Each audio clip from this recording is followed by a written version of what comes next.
Hello everybody, I'm Colin D. Ellis and welcome to the Culture and Coffee podcast, where every episode I discuss a new topic of workplace culture and provide some insights and some practical things for you to do. Don't forget to like, subscribe and to share with people who you may think would be interested. Okay, let's get on with today's episode.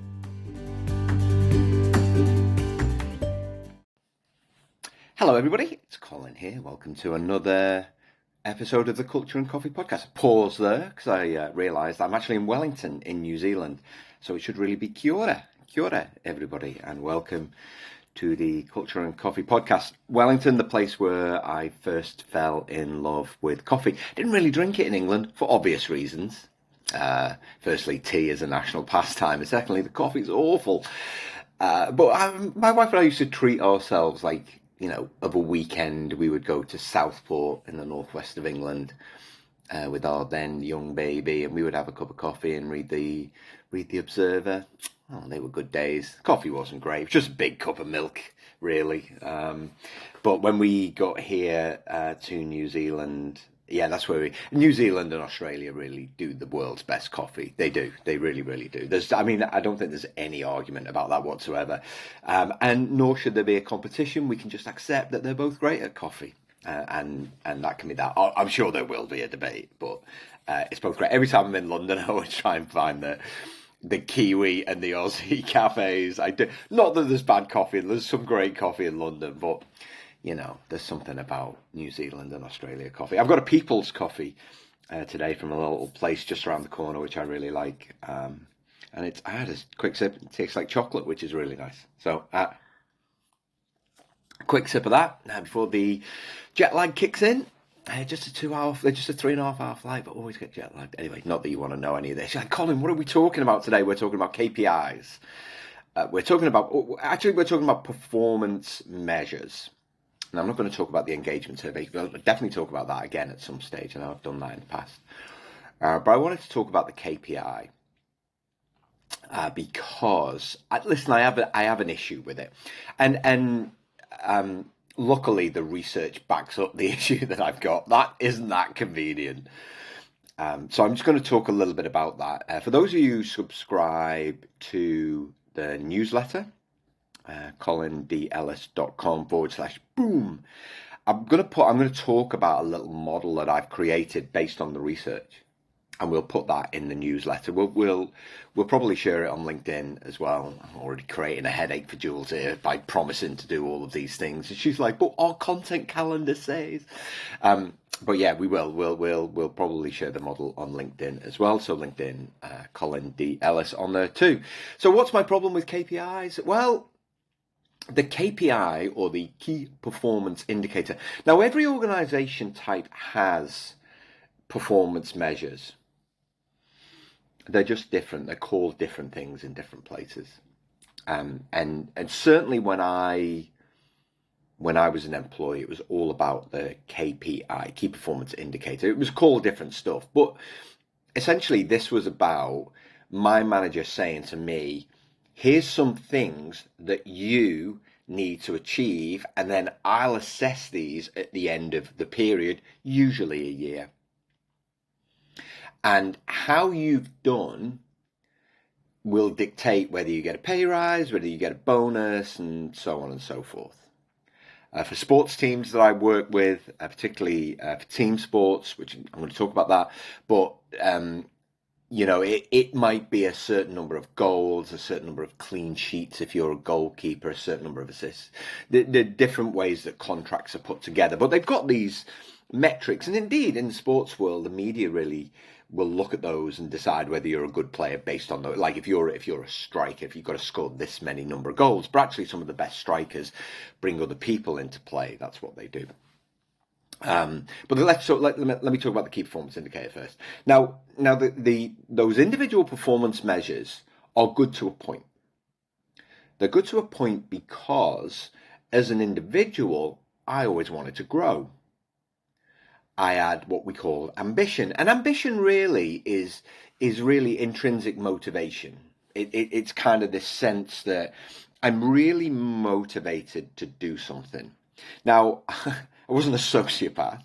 I didn't want to achieve these things and with a complete disregard for anyone else. And sometimes that happens in culture, and sometimes it's the KPI that actually encourages it. Because what the KPI does is it focuses the individual on, this is your target, you've got to hit it to get a bonus, to get a pay rise. Particularly in the banking world, we see a lot of this. Bonuses are motivated by results, and then it's a real cutthroat culture in order to achieve the results. So the individual can get their bonus. It's not just banks, in the financial world. And in the sales world as well, it's very much about the individual. And then what happens is these organizations wonder why they have silos, they have communication breakdowns, there's little to no collaboration, and some of them end up with toxic cultures. And they wonder why. It's because we put all the emphasis on the individual to achieve the individual's targets. Now, I talked about ambition and motivation, and really, we want people who want to get better, no matter what you do. We want people, when you're later in your career, you make different decisions. And I was speaking to someone, I did a culture workshop last week, and I was speaking to someone, and they said, I think they were 4 years away from retirement. And because I was talking about this concept of continual evolution, they said, oh gosh, she's like, do I have to be ambitious? Like, well, no, that's not what I'm saying. I was like, you have to keep up with the times. We still need you to be a good human being who says and does things in the right way. We still need you to contribute. What we can't afford to do is coast, right? Can't afford for you to coast. We want you to contribute, but you might not have ambition to go up the tree. And certainly when you're younger, you're more likely to have ambition. Often it's driven, listen, let's be honest, it's driven by cash. Because you want to earn more money, you want a different lifestyle, you want to go on different holidays. And sometimes it's positional. Some people have got a real desire to be a CEO or a senior manager. I must admit, I was always ambitious. I could never see myself as a CEO. And I don't really know why, thinking back. I did an interview not so long ago, somebody asked me this, why did you never think of yourself as a CEO? I suppose I like doing. I like to be in amongst it, as a kind of extroverted individual. I like to be around lots of people. And I know CEOs, can be around lots of people. I always thought those people were just yes people telling the CEO what they wanted. Anyway, but I had designs to be ambitious. But I have a set of personal values, right? And so, when you've got a set of personal values, that really provides the motivation to achieve whatever goals that you have. And sometimes they can be as a human being. I want to be this kind of human being in the world. I want to be this kind of father, this kind of husband, this kind of partner, whatever it is for you. And the same is true in work. I want to be this kind of human being, and I want to achieve these goals, right? And that's really important. So that's that real kind of intrinsic motivation. The extrinsic motivation is the cash, is the money, is the position, is all of those. But really, what we want is people who, got that real sense of, this is what I want for myself. Now, when you just focus on those personal outcomes, then you're focused on your own happiness, you're focused on your own sense of fulfillment. You're focused on, I suppose, reward and recognition, or recognition and reward, but largely personal growth. So if the only goals that you're set in work are individual goals, then what happens is you're just focused on you and nobody else. Now, this is not to say that you're necessarily a bad teammate. You're really not. But if we don't actually produce some goals that are team-based, there's a real danger that you make it all about you. Now, the culture's got a big influence here. The prevailing culture's got a big influence here, positive and negative. So if it's a really well-defined culture that the employers have been involved in the creation of, then you get this sense of belonging. And with a sense of belonging comes a recognition that it's not just about you and you can't be selfish. But if the culture's kind of assumed where we just throw a load of people together and we come up with some stuff and we put it on a website and we just expect it to take care of itself, then there's a real possibility that people will think very much about themselves and what they've got to achieve. Like I said, not necessarily to the full detriment of the team, but they'll put themselves first because it's all about them.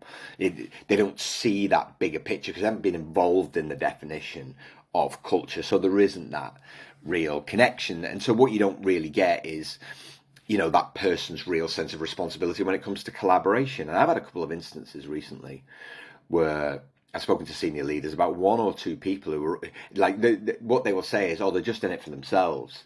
I'm like, my first question is, okay, well, how are you measuring their contribution to team in terms of targets and in terms of behavior? Now, the behavioral piece generally is their contribution to culture, and there should be accountability. If you take the time to define it, then it's up to the other team members to hold each other to account because you've all been involved in this definition process. Otherwise, it becomes about performance if they're not delivering to their personal targets, hitting project deadlines or whatever it might be. And that's always my first question. And often the response will be, they're just interested in creating the conditions for themselves where that they can be successful, and they're not really interested in contribution. And so, it's really then deciding, well, what bit's missing? Because my immediate go-to is, well, what have you done as a senior leader? And I don't mean this in a threatening way. My question is, well, what have you done? That's more like it. That's a better tone. What have you done? Well, what have you done to create this culture where that person feels connected and they can see the value in not only building relationships, but actually contributing? And that's the place to start, which is why I run the culture workshops, of course, to help people to do that. But then the second thing is, what goals do you have as a team? So that people understand that it's not just about them as individuals, it's also about them contributing to others. So these are team goals. I think the most prevalent team goals right now are probably OKRs. So we love a good acronym in performance measurement. We've got the KPI and we've got the OKR. OKR, objective key results. And this is really all about what the team is looking to achieve. And the OKRs are set by the team, so you get that immediate ownership and that immediate accountability. And when I've used them as a manager, they weren't called OKRs. And a lot of stuff has got a name now that didn't have a name before. But I used to say, listen, here, as a team, our goal is this. What do you want to do now as part of this subculture in order to achieve this? It's really up to you. And the team really, spends some time getting really, really clear from the outset on, what it is that we're trying to achieve. And of course, how we're going to do it, which is really the culture, the culture piece. And the OKR is set on value delivery. And that value delivery can come in many different, kind of forms. But it's not focused on we did this task. It was we delivered the outcomes, these outcomes, which contribute to the business outcomes in this way. And so, of course, this is great for senior leaders because actually what they're doing is giving the team the autonomy to define how they're going to contribute to the success. Senior managers don't have to say, you have to do this, you have to achieve this. They don't place the goals squarely on the shoulders of the manager. There'll be other goals, and I like it when people measure managers on culture, provided them with the training, of course.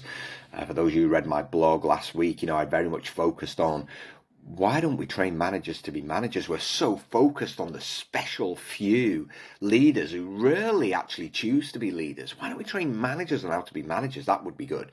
And only then can we measure them on culture.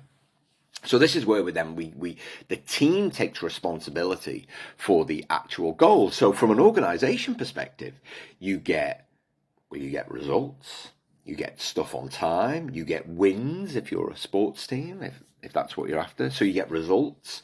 As an organization, you get growth. As a team, you get growth. As an organization, you get enhanced reputation because all of a sudden you're delivering on your promises. It doesn't matter whether it's a sale, a win, customer service, whatever it is. Now, the team achievement really there's a link to organization values. So personal achievement, there's a link to personal values. This is who I am. This is what I stand for. This is my ambition. From an organization's perspective, they say, here's our values. These are the things that we value. And the team goes, cool. We'll make sure that we bake that into the way that we get things done as a mechanism to achieving our results. And this is when you become a values-led organization.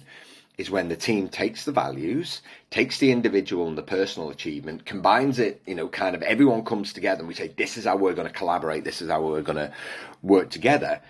And that's how we contribute to the outcomes of the organization. And then everybody wins. If we make it all about personal rewards, then it's just about the individual. When we make it about team awards, it's all about the team. And then there may be a sense as an individual that, I'm not going to recognize for the work that I do or the human that I am. What we need is a combination of both. Now, on the face of this, if you're a HR professional, you might think, oh my gosh, this sounds really hard. But it's not once the framework is in place. It's really not. What we're looking for is complementary measures to get the best out of the individual and the team. And there may be only 2 or 3 of each, right? And if we kind of settle into the process of doing that in a specific way, then what we end up doing is, as individuals and a team, we get even better at something we care about. And this is where engagement goes up, and as a result, productivity goes up. And there's this constant commitment to continual evolution of self. I want to be a better human. Continual evolution of the culture. We want to work together better such that the organization has longevity in whatever it is that you choose to do. I think it was Tony Robbins said that setting goals is the first step from turning the invisible into the visible, which I really like. But those goals have got to be split, personal and team. We want to give individuals something to get excited about so they can see their own growth. But we also want them to understand that they have to make a contribution to the team such that the team grows, and then by default, the organization grows too. So yes, that's my view on individual and team performance. Now, the great news for me is that's all backed up by the research. Because what we find is that when we make it all about the individual goal, what we do is we alienate individuals, because individuals will think, this is my target and I've got to hit it. When we make it all about the team is like, this is all about us. And so what we want is this conflagration of the two, and that is the sweet spot for performance measurement. Hope you enjoyed today's Culture and Coffee podcast. See you next time. Ta-ra for now.